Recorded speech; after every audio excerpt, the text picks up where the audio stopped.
yang harum dan sejati, di hadapan tatamu. Yesusku, terimalah Tuhan.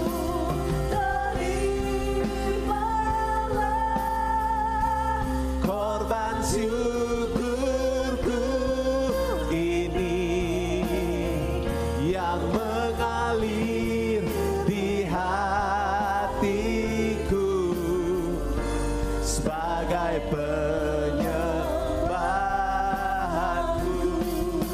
Oh God, ku bawa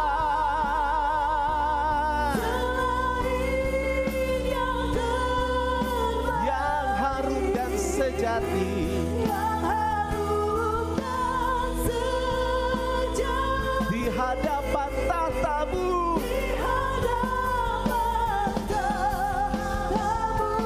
Yesusku, haleluya.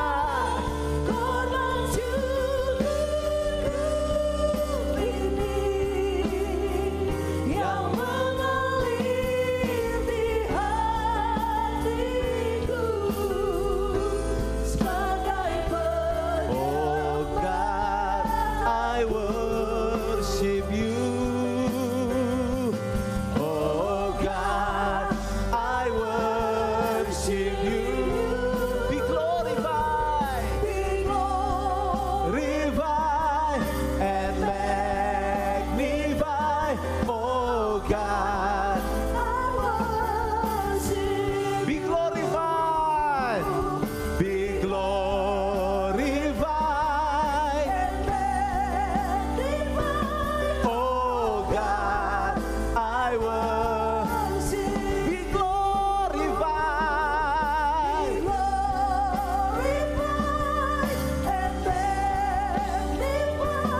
Oh God, I worship you.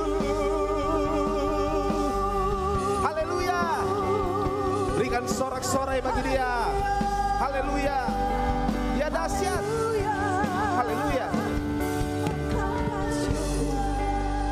Haleluya. Bicara gak bagi kami, sampaikan isi hatimu, sampaikan isi pikiranmu bagi kami. Curahkan revelasimu bagi setiap umatmu yang menonton acara ini. Ibadah ini, mengikuti ibadah ini dari rumah-rumah mereka. Hamba berkatakan terjadi kebangunan rohani di rumah-rumah. Terjadi hujan revelasi di rumah-rumah. Di dalam nama Tuhan Yesus Kristus. Haleluya. Amin. Haleluya.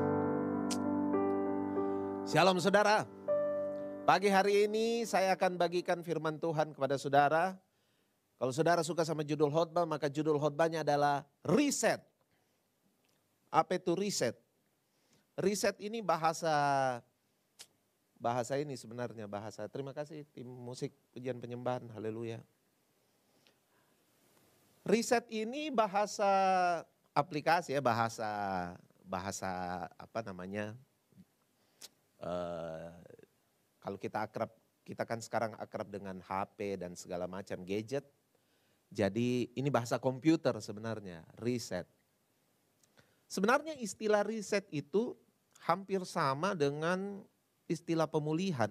Jadi begini, reset itu berarti saudara kita dikembalikan device kita itu dikembalikan pada posisi semula. Dikembalikan pada setelannya yang semula gitu. Jadi waktu kita reset, dia kembali pada posisi seperti ketika pertama kali device itu dibeli. Kira-kira begitu. Dikembalikan pada posisi semula. Itu reset. Pemulihan juga ternyata begitu.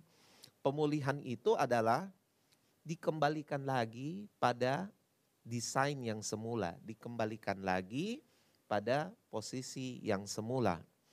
Saya percaya bahwa hari-hari ini, masa di mana kita ada sekarang ini adalah masa reset sebenarnya. Kita di reset banyak hal. Kita lagi dikembalikan Tuhan pada posisi kita yang semula, pada destiny yang Tuhan telah taruh sebenarnya sejak awal bagi kita. Tapi kemudian kita melangkah terlalu jauh dari destiny kita. Nah, saya percaya musim ini adalah musim di mana Tuhan sedang tarik kembali saya dan saudara untuk kembali berada, menemukan dan mengalami destiny yang Tuhan telah tetapkan sejak semula bagi saya dan saudara. Perhatikan kata-kata saya baik-baik, telah ditetapkan bagi saya dan saudara. Segala sesuatu yang disebut sebagai ketetapan itu punya kekuatan yang bersifat tetap. Tidak bisa digoyang kiri kanan sebenarnya.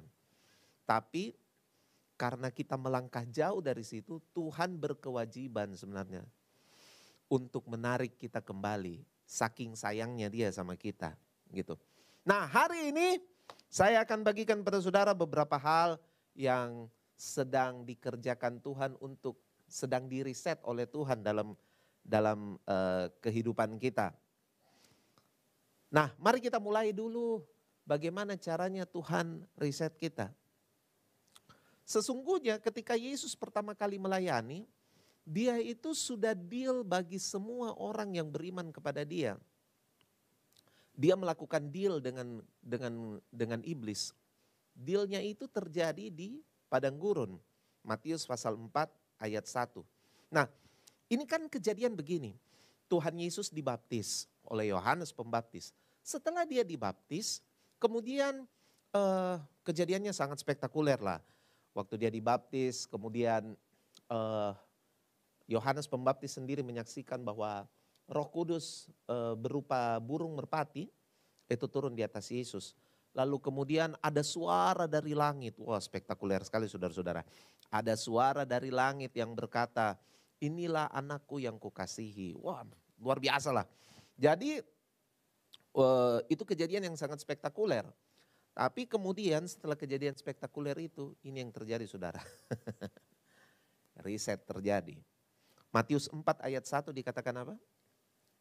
Maka Yesus dibawa oleh Roh ke padang gurun untuk dicobai iblis. Ada dua kata menarik di situ.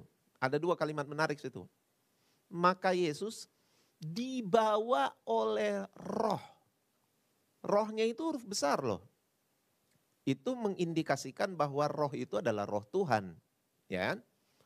Maka Yesus dibawa oleh Roh. Oleh Roh dibawa Dia kemana? Ke padang gurun. Untuk. Nah, kata untuk di sini menunjukkan tujuan. Untuk dicobai iblis. Saya percaya bahwa kadang-kadang kita dibawa, anggaplah ini kita di padang gurun. Kalau saudara sudah pernah pergi lihat padang gurun, pasti saudara mengerti apa yang hendak saya sodorkan pada saudara. Dibawa untuk, sudah tempatnya dah enak. Padang gurun itu tempatnya dah enak. Saya yakin saudara yang sudah pernah pergi, pasti tahu lah. Kalau sudah pernah lihat padang gurun, wah mana enak itu. Padang gurun itu saudara, itu cuma enak dilihat satu kali. Jadi saya pertama kali lihat padang gurun kan terkagum-kagum tuh. Wah, bagus sekali. Wah, itu satu hari aja saudara. Tidak bisa berhari-hari saudara pandang itu, padang gurun itu enak. Tidak bisa. Saya bayangkan waktu saya pertama kali memandang itu, saya membayangkan kalau saya memandang itu selama 40 tahun. Tidak enak saudara. Sama seperti posisi saudara saat ini yang diam di rumah sudah mau berapa lama kita ini? Sudah 1 bulan, sudah mau pergi ke 2 bulan. Kita diam di rumah. Sekalipun saudara sangat mencintai pasangan saudara, tapi pasti melihat terus dia ada dalam rumah, pasti menimbulkan sesuatu pergumulan yang luar biasa. Sekalipun saudara mencintai anak-anak saudara, pasti juga lihat terus di hilir mudik di rumah. Wah, pasti ada sesuatu lah, pasti ada pergumulan yang luar biasa. Mungkin buat orang-orang rumahan seperti saya, ya mungkin pergumulannya agak sedikit turun begitu. Tapi percayalah saudara-saudara bahwa masa-masa ini masa-masa kita betul-betul bergumul. Tapi saya melihat bahwa padang gurun itu tidak bisa dikatakan tempat yang bagus untuk kita pergi selama 40 tahun. Seperti orang Israel. Satu hari saja. Satu hari kita lihat kita rasa luar biasa. Hari kedua jangan. Saudara pasti sudah rasa tidak luar biasa. Apalagi kayak orang Israel 40 tahun. Perhatikan baik-baik. Maka Yesus dibawa oleh Roh ke padang gurun untuk dicobai oleh iblis. Kenapa orang dicobai? Apa kata dicobai di sini? Kata dicobai di sini dipakai kata sebenarnya tes. Kenapa Anda dan saya dites? Pelajar itu kalau dites, itu karena apa? Mahasiswa kalau dites, itu karena apa? Karena mereka sudah belajar lebih dulu. Jadi mereka sudah punya bahannya lebih dulu. Kenapa Anda dan saya dites? Karena Anda dan saya punya isi. Anda dan saya ada isinya. Itulah sebabnya kita pergi untuk dicobai. Anda dan saya dicobai bukan untuk dijerumuskan, tapi karena Anda dan saya punya isi. Terlalu banyak orang Kristen tidak percaya bahwa mereka punya isi. Kita selalu berpikir bahwa kita adalah seonggok daging yang lemah, yang tidak berdaya. Kita selalu lebih percaya pada realitas kelemahan kita daripada percaya pada destiny yang Tuhan taruh pada saudara. Bahwa saudara itu punya isinya. Apa isi saudara? Isi saudara adalah ini. Realita firman Tuhan yang berdiam dalam saudara. Berapa kali saudara dengar firman Tuhan dalam hidup saudara? Berapa kali? Puluhan kali? Ratusan kali? Kalau saudara sudah jadi Kristen dari kecil, umur saudara berapa? Ada kemungkinan saudara sudah dengar ratusan kali khotbah.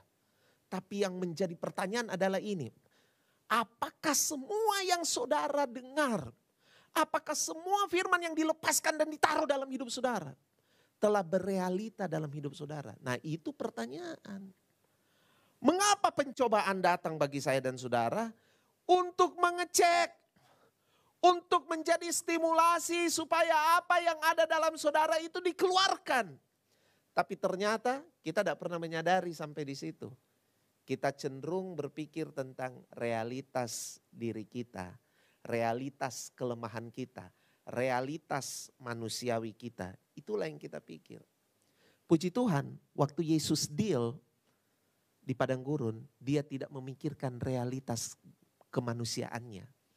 Tapi dia melihat realitas ilahi. Apa yang diriset dari saya dan saudara? Memahami realitas ilahi. Mari pahami realitas ilahi. Sudah saatnya saudara memahami begini. Bahwa semua firman yang saudara pernah dengar, semua ayat yang saudara pernah baca, itu harusnya menjadi realita. Mestinya saudara berharmonisasi dengan hal-hal tersebut. Ini saat dimana kita, waktu kita stay at home, kita belajar membangun kita belajar membangun sebuah kesadaran dari dalam bahwa saya ini punya realita Kristus di dalam. Ini harus diriset kembali. Kita harus sekarang mulai melihat dengan mata telanjang bahwa firman yang kita dengar itu ternyata bisa menjadi kekuatan dalam hidup kita. Itu ternyata bisa keluar langsung dari kehidupan kita. Kan sudah ditaruh di dalam saya dan saudara. Amin. Jadi ini saatnya saudara diriset kembali bahwa firman itu, bahwa saudara dicobai, iblis sebagai alat, dipakai sebagai alat untuk apa? Alat stimulasi. Stimulasi untuk apa? Untuk mengeluarkan firman yang telah ditaruh Tuhan dalam hidupmu. Haleluya. Haleluya. Biarlah iblis mengalami ini dalam kehidupan saudara. Kalau ada yang harus dialami oleh semua tekanan dalam kehidupan saudara, mereka harus mengalami betapa kayanya firman Tuhan yang keluar dari kehidupan saudara manakala saudara dicobai. Itu riset yang pertama. Kenapa saudara dicobai? supaya firman yang ditetapkan dalam hidupmu itu keluar. Supaya apa yang ada dalam isi, yang mengisi kehidupan saudara, itu di-reveal, dinyatakan. Itu dinyatakan. Dan berharap bahwa yang pertama kali mengalaminya dan kemudian stres mengalaminya adalah kuasa kegelapan itu sendiri. Haleluya. Bahwa saya dan saudara harus mengeluarkan apa yang di dalam. Hal yang kedua, Yesus pergi di padang gurun. Padang gurun itu tempat apa saudara? Ada dua hal saja yang kita bisa lihat dari padang gurun. Yang pertama, padang gurun itu adalah tempat di mana terjadi perubahan drastis. Dalam hal ini perubahan yang drastis itu adalah perubahan suhu udara, suhu. Jadi begini, padang gurun itu di pagi hari, di siang hari dia panas sekali. Tapi di malam hari dia bisa jadi dingin sekali. Jadi cuacanya itu ekstrim. Perubahannya ekstrim. Hal kedua yang diriset dari saya dan saudara. Hal kedua dulu dari padang gurun. Yang pertama perubahan drastis. Yang kedua itu fata morgana sering terjadi. Fata morgana sering terjadi. Jadi biasa di padang gurun itu tiba-tiba kita lihat kayak, ada rumah di sana. Tiba-tiba kita pergi, ternyata tidak ada. Kita lihat kayaknya di sana, iya ada air kayaknya di sana. Kita pergi lihat di sini, ternyata tidak ada airnya. Jadi di padang gurun itu selalu terjadi apa yang disebut sebagai fata morgana. Perubahan suhu yang drastis dan fata morgana. Dari dua hal ini, apa hal kedua yang Tuhan mau riset buat kita? Hal kedua yang Tuhan mau riset terhadap kita adalah sikap kita terhadap situasi. Sikap kita terhadap situasi. Situasi yang apa? Situasi yang menipu. Situasi yang sangat menipu pandangan kita. Tahukah saudara bahwa pandangan kita ini bisa saja menipu? Berapa banyak dari kita yang sebelum pandemi ini kita tertipu dengan keadaan-keadaan. Tapi setelah pandemi ini kemudian kita dapat melihat bahwa ada keadaan yang tidak beres. Beberapa orang bersaksi kepada saya, mereka menemukan ternyata dalam keadaan ini, mereka baru tahu bahwa ternyata keadaan rumah mereka itu aslinya seperti apa. Ternyata keadaan keluarga mereka aslinya seperti apa. Beberapa orang memberi kesaksian pada saya. Dan saya berpikir bahwa ini menyatakan sesuatu. Ini menyatakan sesuatu. Nah, kita perlu untuk diriset cara kita dalam memandang situasi. Situasi seperti apa? Yang pertama adalah perubahan yang drastis. Situasi perubahan yang drastis. Apakah itu situasi perubahan yang drastis? Kalau dalam bahasa umumnya dibilang gini. Bahasa quote-nya dibilang gini. Situasi yang drastis itu adalah kadang kita di atas, besok-besok kita di bawah. Itu drastis. Tuhan Yesus sendiri mengalami hal tersebut kan. Kalau saudara baca Matius pasal 21 ayat 11. Itu Yesus dielu-elukan. Masuk di Yerusalem dielu-elukan. Tapi hanya berjarak beberapa pasal dari situ. Di Matius 26 ayat 47 sampai 56. Tiba-tiba terjadi apa? Yesus ditangkap. Ini kan situasi yang drastis. Tuhan kita sendiri mengalami situasi yang drastis. Di mana ketika dia masuk di Yerusalem dielu-elukan bak raja. Dikatakan Hosana. Orang secara politik memandang. Tidak mungkin orang menyentuh Yesus. Tidak mungkin. Bahkan orang mulai berkata kepada imam-imam. Kamu merancangkan apa pada dia? Tidak mungkin. Seluruh dunia sudah menyembah dia. Tidak mungkin. He is untouchable right now. Tidak bisa. Kamu tidak bisa bikin apa-apa lagi. Tapi ternyata pasal 26. Ditangkap juga Tuhan Yesus. Itu perubahan yang drastis. Undur ke perjanjian lama. Elia turunkan api dari langit. Di hadapan nabi-nabi Baal dengan gagah perkasa Elia berkata kepada Tuhan. Memohon api diturunkan dari langit. Dan Tuhan mendengar permohonannya. Api turun dari langit membakar persembahan Elia yang telah disirami air berkali-kali. Persembahan yang penuh dengan air. Sehingga tidak mungkin terbakar. Tapi ketika api dari langit turun, Alkitab berkata, bahkan air yang ada di situ, air yang ada di sekitar parit itu dilahap oleh api. Dilahap. Tapi setelah itu apa yang terjadi? Hanya oleh satu perkataan daripada Isabel, Elia lari sambil berkata kepada Tuhan dengan kecewa. Bilang begini, aku telah berlelah-lelah melakukan kehendak-Mu. Kurang lebih seperti itu. Saya sudah berlelah-lelah melakukan kehendak-Mu. Tapi lihat apa yang saya dapat. Oh Tuhan, cabut saja nyawa saya. Keadaan yang drastis. Beberapa bahkan banyak orang dari kita hari ini mengalami apa yang disebut perubahan yang drastis. Seluruh dunia sedang mengalami perubahan yang drastis. Saudara, bahkan setelah pandemi ini keadaan kita berubah dengan drastis, saudara. Banyak hal berubah dengan drastis dalam budaya kehidupan kita. Berubah dengan drastis. Tapi Tuhan mau riset cara kita memandang hal tersebut. Tuhan mau riset sikap saya dan saudara dalam menyikapi keadaan tersebut. Hal yang kedua adalah menyikapi pandangan yang menipu. Fata morgana. Dewasa ini ada banyak orang yang suka bawa fata morgana. Dan itu sudah dinubuatkan dalam Alkitab. Kalau saudara mau coba buka Yeremia 5 ayat 31. Yeremia 5 ayat 31 berkata begini. Para nabi bernubuat palsu dan para imam mengajar dengan sewenang-wenang. Umatku dan umatku menyukai yang demikian. Wow. Para nabi bernubuat palsu, para imam mengajar dengan sewenang-wenang. Dan umatku menyukai yang demikian. Fata morgana telah ditawarkan terbanyak itu di rumah Tuhan. Tanpa mencoba menjadi tendensius. Tapi ini juga peringatan buat saya sendiri sebagai hamba Tuhan. Untuk menyikapi, untuk lebih berhati-hati pada apa yang kita lepaskan dalam pengajaran kita. Sebab jangan sampai kita menawarkan fata morgana. Hari-hari ini adalah hari di mana Tuhan riset semua fata morgana dalam hidup saudara. Tuhan tidak mau saudara percaya pada delusi. Tuhan tidak mau saudara percaya kepada fata morgana. Tuhan mau saudara percaya pada firman-Nya.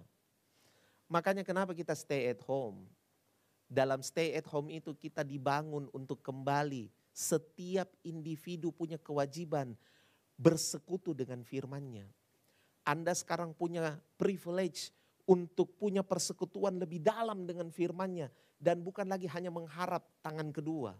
Bukan lagi menjadi orang yang second hand, yang menerima firman secara second hand. Bukan lagi itu. Tapi orang yang menerima firman Tuhan karena punya dinamika pribadi dengan firman itu sendiri setiap hari. Itu kehormatan buat saudara. Sehingga saudara saudara dijauhkan dari semua bentuk fata morgana dalam kehidupan saudara. Ayo saudara, bangkit. Jangan termakan lagi dengan fata morgana. Itu hal yang kedua yang diriset oleh Tuhan. Hal yang ketiga yang diriset oleh Tuhan. Saya coba sampaikan ini dengan cepat supaya saudara kuota internetnya hemat. Haleluya. Hal yang ketiga yang diriset oleh Tuhan. Padang gurun itu tempat yang tandus. Oke? Padang gurun itu tempat yang tandus. Tempat yang dimana tidak ada pertumbuhan di situ. Itu tempat yang tandus. Tempat yang sangat tandus. Ada fakta tentang tempat yang tandus. Lukas pasal 11 ayat 24 sampai 26 kasih tahu kepada saya dan saudara ini. Bahwa tempat yang tandus itu adalah tempat perhentian iblis. Wow. Jadi iblis itu cari tempat istirahat bukan di tempat-tempat yang yang sejuk, yang kita pikirkan enggak. Kenapa iblis memang harus di neraka? Karena memang dia suka tempat yang tandus. Coba baca Lukas pasal 11 itu. Apabila roh jahat keluar dari manusia, Lukas pasal 11 ayat 24. Apabila roh jahat keluar dari manusia, ia pun mengembara kemana saudara-saudara? Ke tempat-tempat yang tandus. Tujuannya apa saudara? Mencari perhentian. Jadi memang iblis itu cari perhentiannya atau dengan kata lain cari tempat istirahatnya itu memang di tempat yang tandus. Surprisingly, iblis ketemu tempat yang tandus. Yang sama sekali kalau menurut casingnya tidak kelihatan sebagai tempat yang tandus. Apa itu? Dia bilang apa? Ia berkata, aku akan kembali ke rumah yang telah kutinggalkan itu. Rumah loh saudara. Rumah. Rumah. Mari kita lihat keadaan rumah itu. Ayat 25 bilang apa? Maka pergilah ia mendapati rumah itu. Bersih, tersapu, rapih, teratur. Rumah. Hal ketiga apa yang diriset Tuhan dalam kehidupan kita? Rumah lagi diriset Tuhan. Keluarga lagi diriset oleh Tuhan. Karena ternyata tempat yang paling tandus dalam hidup kita adalah rumah kita.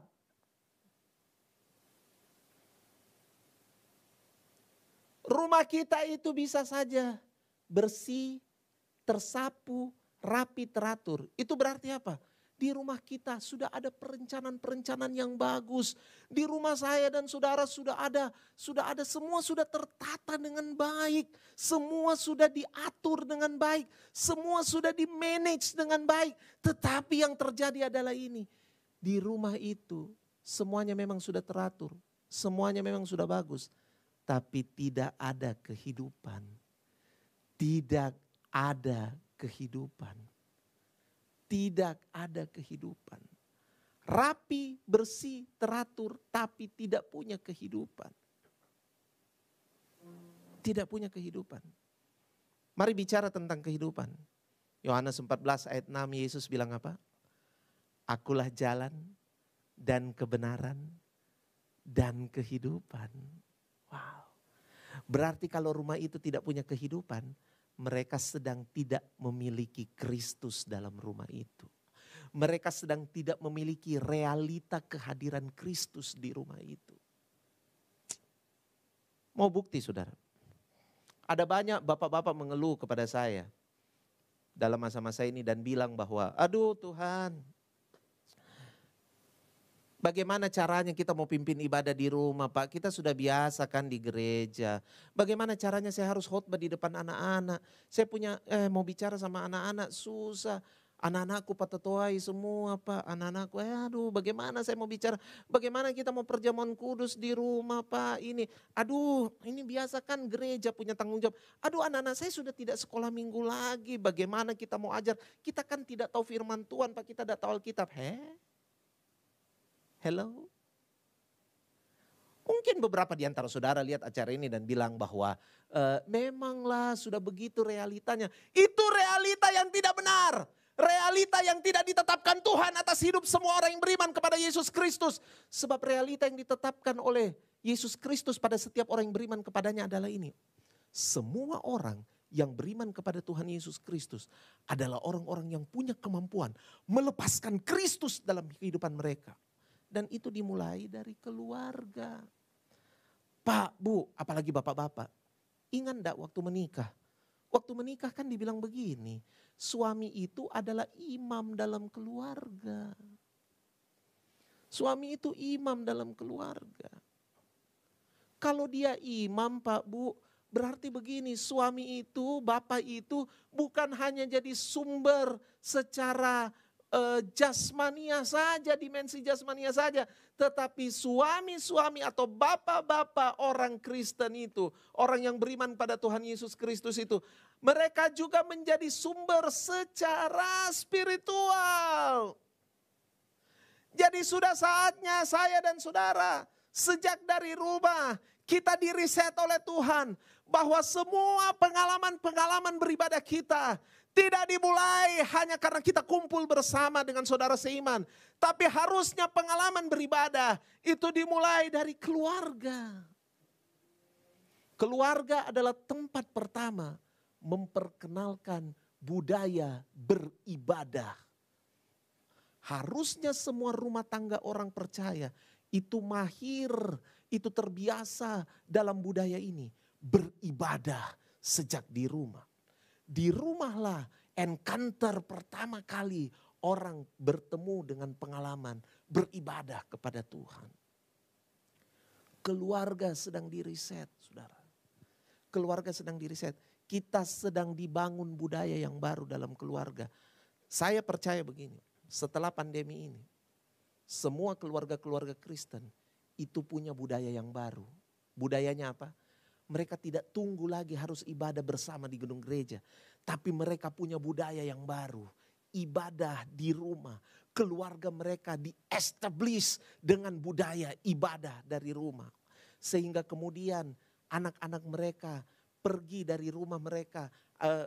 Semua keluarga beraktivitas setelah mereka mendapat kekuatan dari ibadah di rumah mereka. Ibadah kemudian bukan hanya jadi sekedar ritual lagi, tapi ibadah itu kemudian menjadi sebuah budaya yang hidup dalam keluarga. Keluarga kemudian memaknai arti ibadah itu menjadi begitu luar biasa. Saya bisa terangkan pada saudara tentang semua hal tentang ibadah, tapi rasanya tidak ada ini bukan pembahasan khusus soal itu. Tapi yang jelas adalah ini. Keluarga adalah tempat di mana terbangun budaya ibadah itu. 1 Yohanes pasal 2 ayat 12 sampai 15.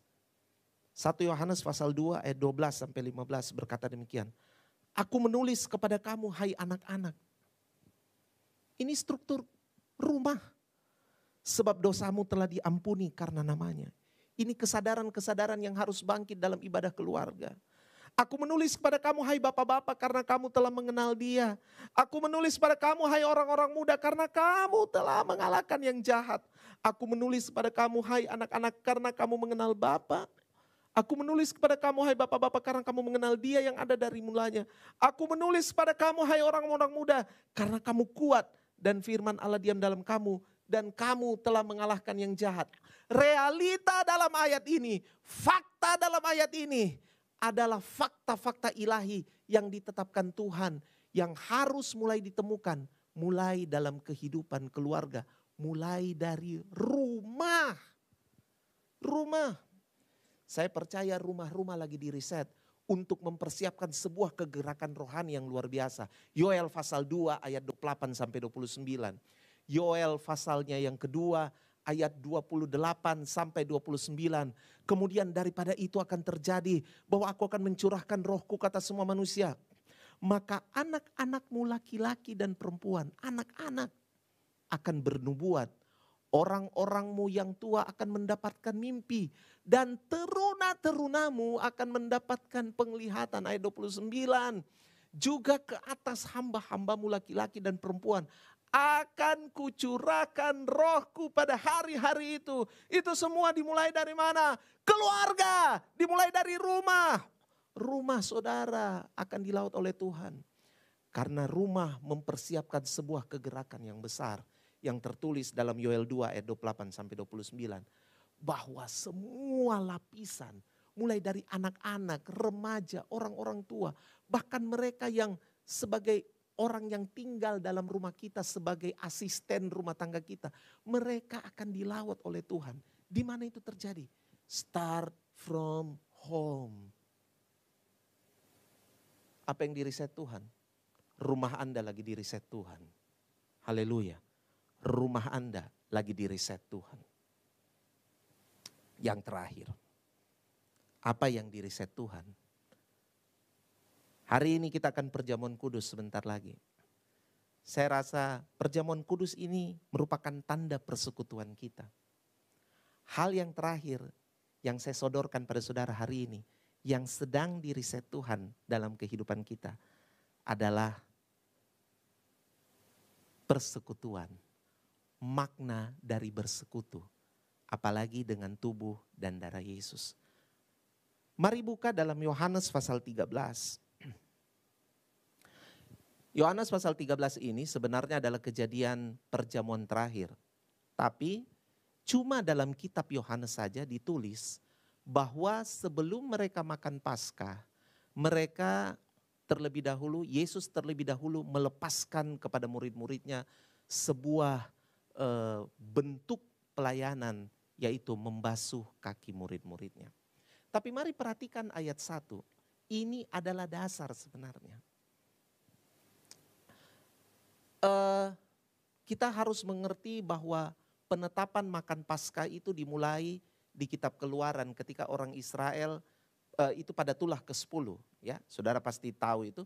Tulah ke-10 orang Israel disuruh tinggal dalam rumah, kemudian mereka mulai makan Paskah.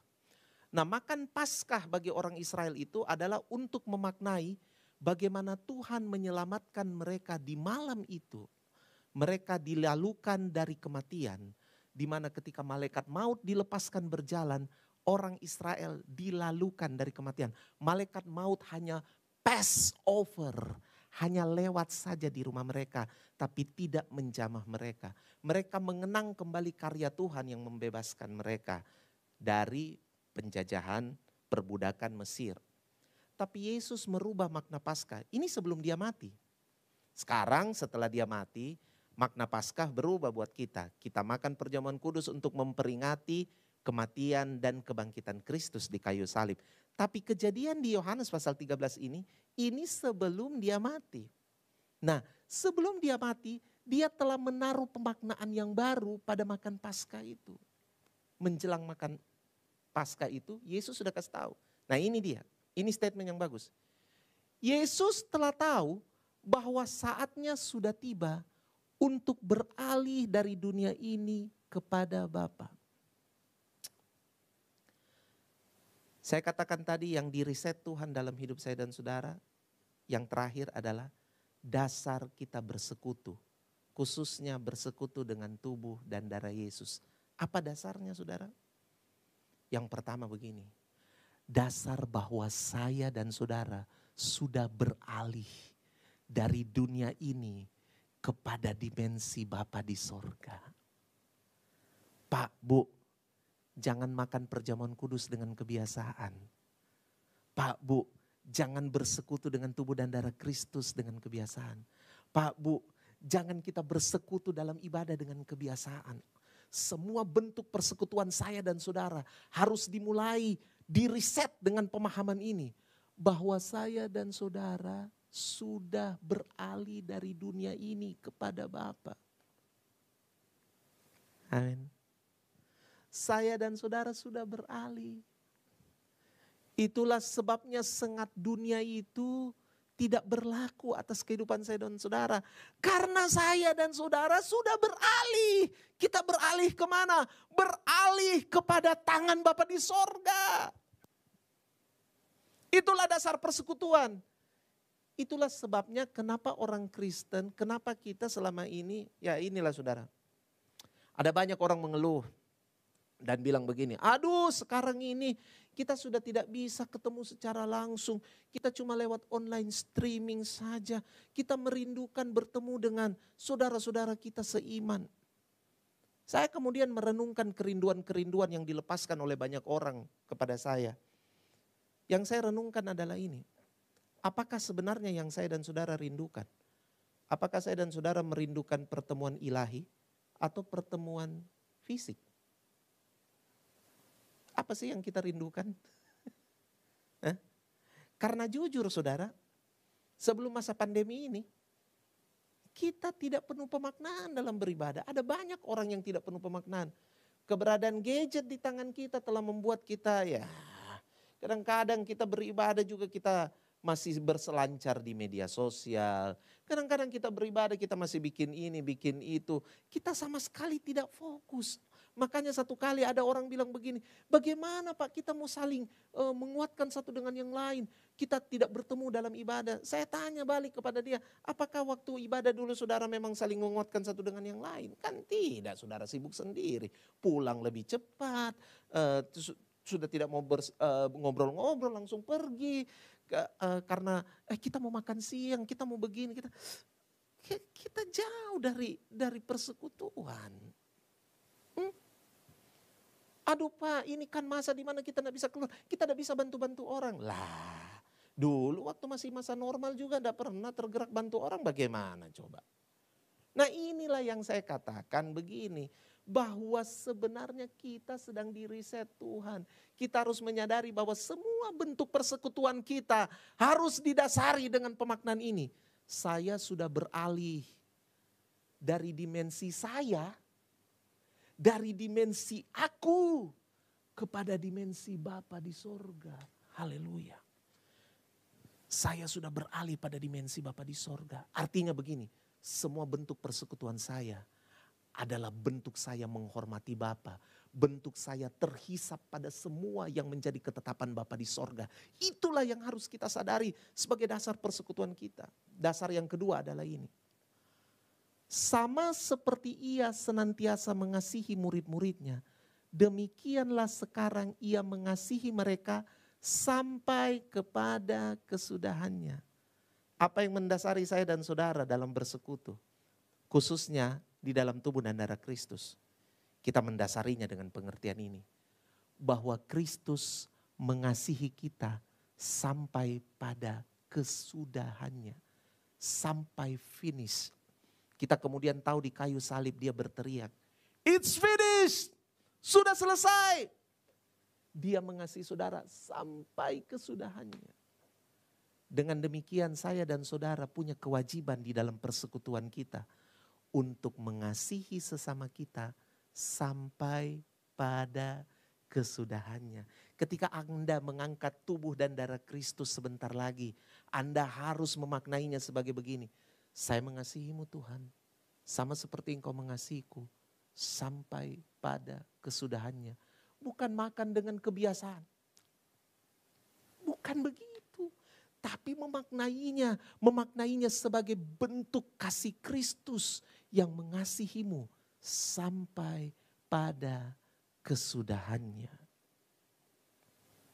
Haleluya. Dan yang terakhir, ayat ketiga.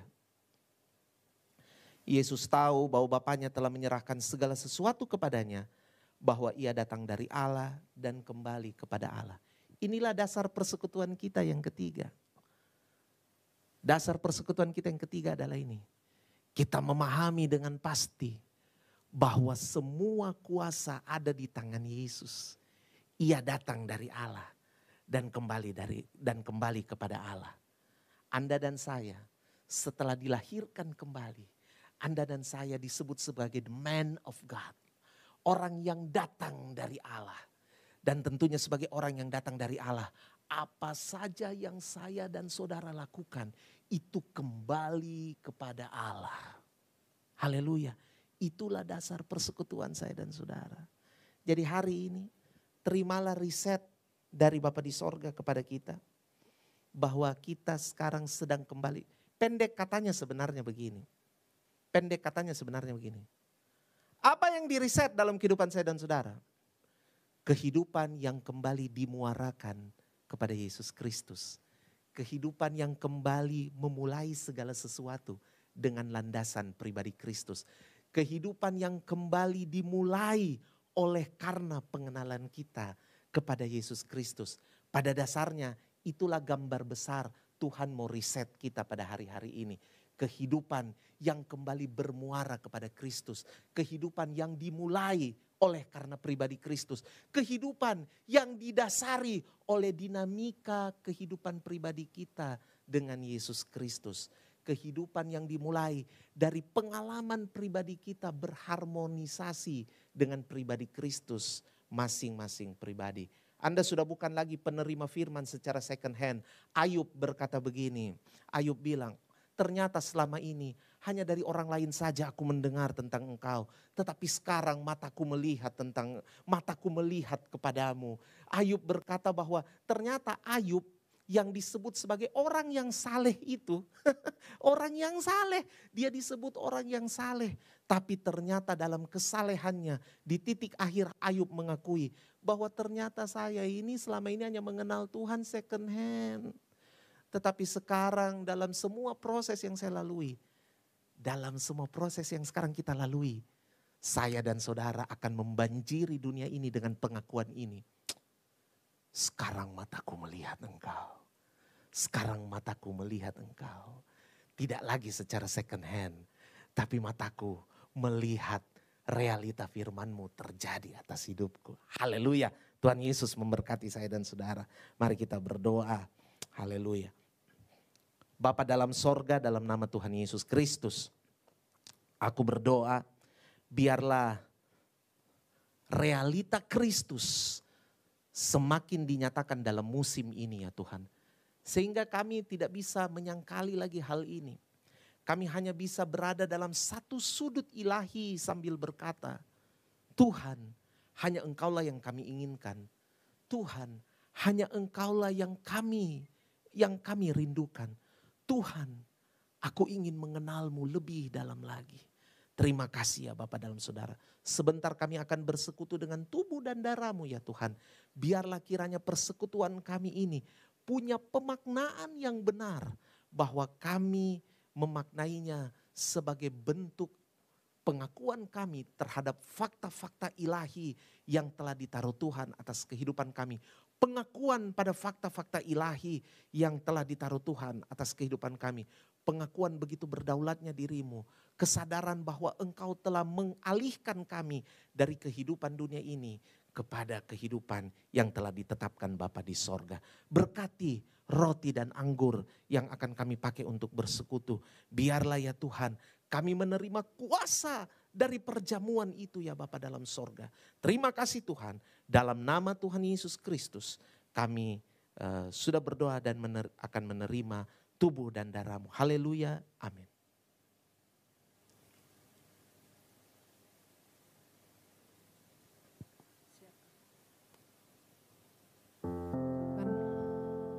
Siapkan hati kita untuk mengikuti perjamuan kudus.